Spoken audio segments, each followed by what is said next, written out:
Hey, I'm Jade and I'm a first year philosopher here at Cambridge, and today we're going to be talking to some undergraduates about their experience in applying to Cambridge. And I'm here with... Hi, I'm Ella. I'm a first year class assist at Trinity College. Hi, I'm Varese and I'm a first year PBSer at Queen's. I'm Sam Flood. I'm from St John's College.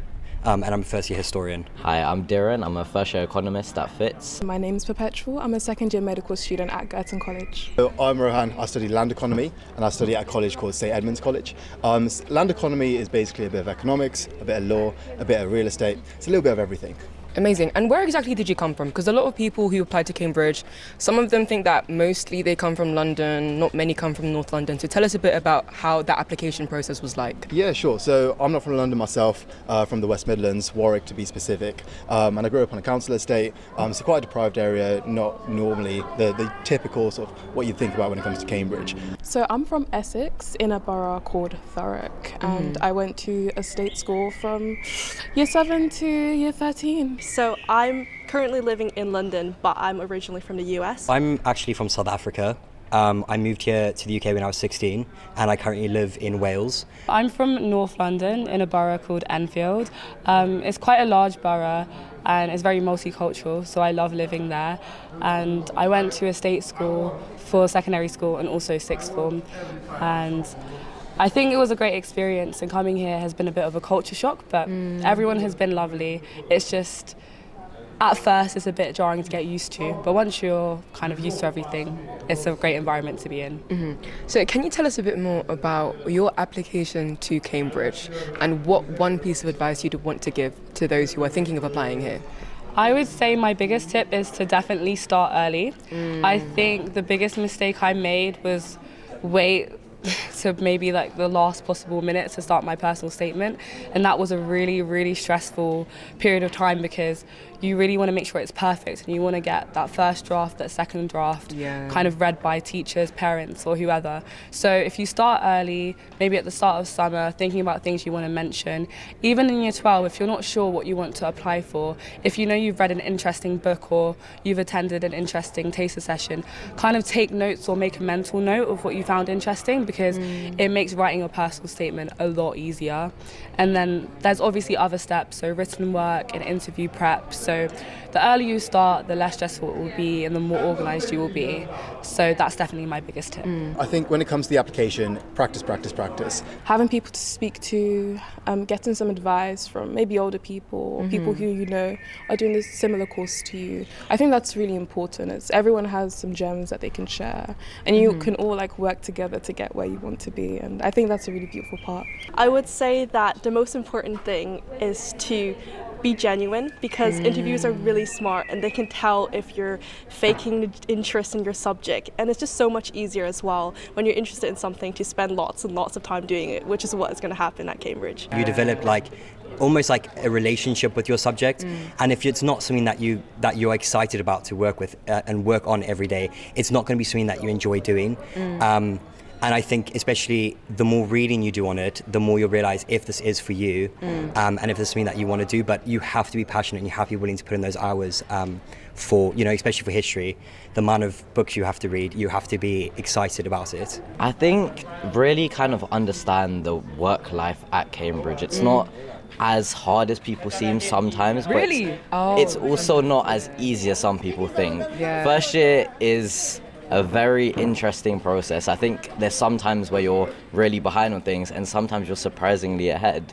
And I think for that, a lot of people need to understand that it's okay to struggle in the beginning, but you will find your people and you will find your feet eventually. Do you think it was quite difficult to prepare for your application to Cambridge? And if so, what advice would you give to help navigate those challenges? It was definitely difficult for me because I was home educated, so I didn't have as many resources as other people. But there's a lot on YouTube and things, and I think just exploring your subject for yourself independently is what matters the most. You don't need a lot of money to go to like fancy talks or to go to like prep interviews and things. There's different societies around Cambridge who hold initiatives.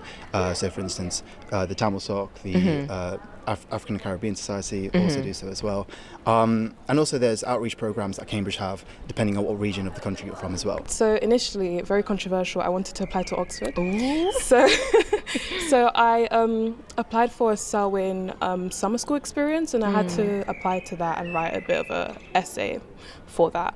So we got to go to Selwyn and experience the lectures, and I saw how beautiful and quiet Cambridge was, and I knew that I had to say bye to Oxford and say yes to Cambridge. It was ethereal. So for those of you who perhaps don't have that support, what resources perhaps would you turn them to?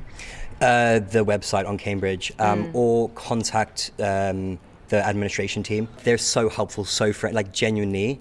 I'm not just saying it because I go here. People, the support staff are incredible, and they will definitely point you towards the right things. Because at the end of the day, they also want you to come here. Yeah. You know, they're going to try and make it as easy as they can, and help you as best as they can. So don't be shy. Email them, please. So, Varese, can you tell us what supercurricular activities you would recommend someone to do? And before we kind of get into her answer, supercurricular activities are essentially things that help enhance your interest in your subject. So they're a bit more academic. You're looking at your books, lectures, YouTube videos, and can help a lot with writing your personal statement, for example. Yeah, so I really like neuroscience. So I actually borrowed the Diagnostic Statistical Manual, the DSM-5 from the library, not from the library, from like online. And I read that a bit. It made me understand different sides, like the different disorders a bit more. And I think for me personally, it was just finding like free accessible ways to explore niche interests from your subject, because especially for PBS, the course is so broad. The interviewers are really looking for what you're specifically interested in, and so I was actually asked about that in my interview as well. So the first set of things I went to was the Marshall lectures. Yes, I went there as well. It was a good time. It was good, yeah. It just gives you like a rough idea of what a Cambridge lecture actually is like, an economics lecture. And from there on, I kind of realized like this is what I want to do. And then from there were students that recommended books to read, and so from there the students that spoke, I kind of follow that through. So I read The Finance Curse by Richard Shaxson, and I also read An Introduction to Game Theory by Osborne.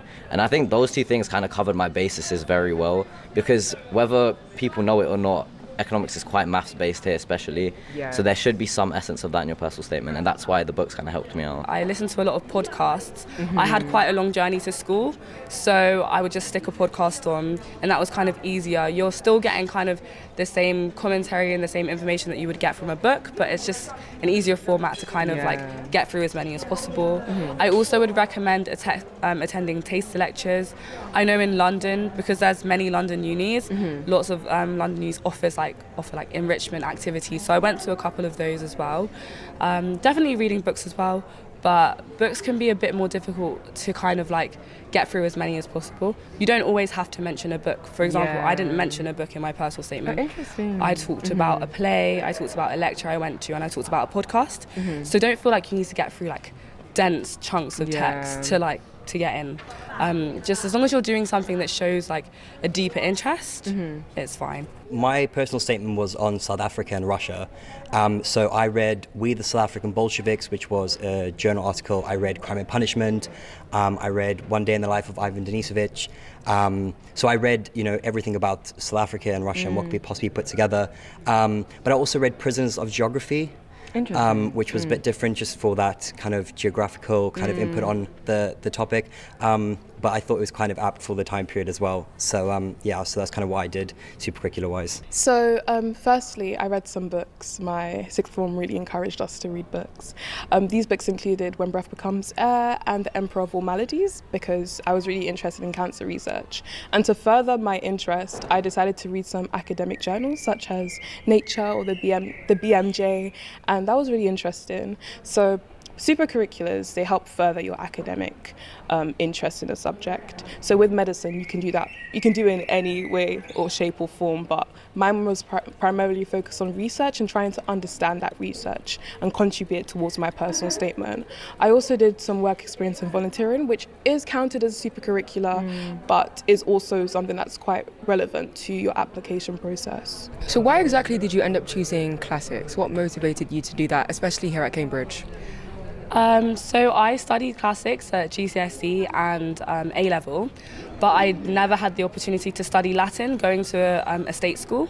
So I'm actually on the 4-year classics course, which is where for your first year you do some kind of classical topics like literature, history, art and archaeology, but primarily you're learning languages. So that's kind of what got me interested, is learning the stories, learning about the culture at GCSE and A level.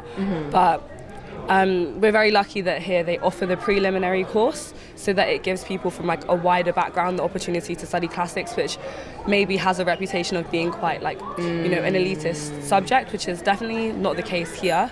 So yeah, that's what I would say. Would you say that people need to do further maths to do econ here, or at least get into econ? Because I know a lot of people think about that too, if their school doesn't provide further maths. I think it tends to be the case that a lot of people do further maths. However, it's not the case exactly that you need to do further maths.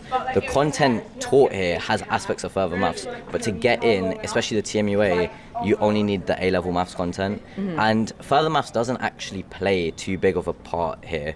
Oh, interesting. Because they reteach everything. So some would argue that actually having further maths holds you back because you're trying to apply A-level concepts. So. Okay, well, now you know, guys, you don't need further maths, but you need to be really good at maths. What advice do you have when it comes to the assessments for medicine and also the interview here at Cambridge? Okay, so with the assessments, Cambridge right now does UCAP. I'd say start 8 to 10 weeks before your exam and make sure not to leave it too late, because you have personal statement to prepare for. I think also with that side of things, make sure that you just keep practicing consistently and don't get stressed about it, because at the end of the day, Cambridge doesn't just look at your entrance exam. There are so many other parts of your application that they will look at and they will consider. I think for the interview as well, take a deep breath, just breathe, because the staff at Cambridge are amazing and they will make you feel as comfortable, and they just want to know you. They want to know how you think, how you work, and if you're a good fit. Darren, how much more work would you say you had to put in when applying to Cambridge? So I do think I put a decent amount of work in because it's just a much longer process. A lot more, I think every other uni I applied to actually, it was just personal statement based. Yeah. And now you get here and you have to do a whole assessment on top of an interview as well. It's just, I had a lot of preparation, especially since my interview, without going into too much detail, it had about 100 and something pages of pre-reading. So it was a lot. So it's really about like preparing as much as you can, because I actually really wanted to come here. Yeah. So, yeah. Now, for those of you who are actually going to open days, is there one piece of advice you have to make people make the most of their open days? For sure, I would say definitely look ahead at the kind of schedule for the open days, because when I was planning my visit, I knew I had to get there in time for like the first kind of taster lecture, which was at 9 a.m. Went to some masterclasses, had a look at the department, spoke to some professors, and they were all really sweet, helped out with all the questions. So I definitely kind of split my day into two. So the first half I was attending taster lectures, because at that point I wasn't sure if I wanted to study classics or law. So I kind of had to make time to attend both taster lectures to think about like what did I enjoy the most. And then for the second half of the day I kind of just used it as an opportunity to visit as many colleges as possible. I do think it's also important to speak to we have directors of studies. I think it's important to speak to the director of study at the college you want to apply to, because understanding what they really want is so important for your application. And I would definitely agree. I remember coming here and I really liked the look of Trinity and I hadn't considered it before. So I think open days are really important because it might change your perception of certain things. And just make sure you try and soak up the town as much as possible. There's loads to do here as well. So if you're coming with friends, if you're coming with school, just make sure you're making the most of trying to get the most out of it in that day. I went to both open days. I'm aware there's one in the summer time and then there's one in around September time. And I went to both because it's just a free day in Cambridge, isn't it? And one more question. What is one thing you regret about your application process to Cambridge? I would say probably not starting soon enough. What do you mean by that? So I would say I probably started a little bit later. So I think one thing that a lot of students do is they might consider Cambridge a little bit later, so year 13, sort of September time. Okay. And I think it's Yeah. really important to make sure that you've got the summer of year 12, maybe even a little bit beforehand, to make sure you're revising, looking into different books, different interests that you might have, practicing your admissions tests, so on and so forth. It just takes the stress off that, and really makes you enjoy the process a lot more. So that's the one regret I have. But it worked out all well in the end, so, Yeah. so it's all You're good. here. We're here, so it's all good.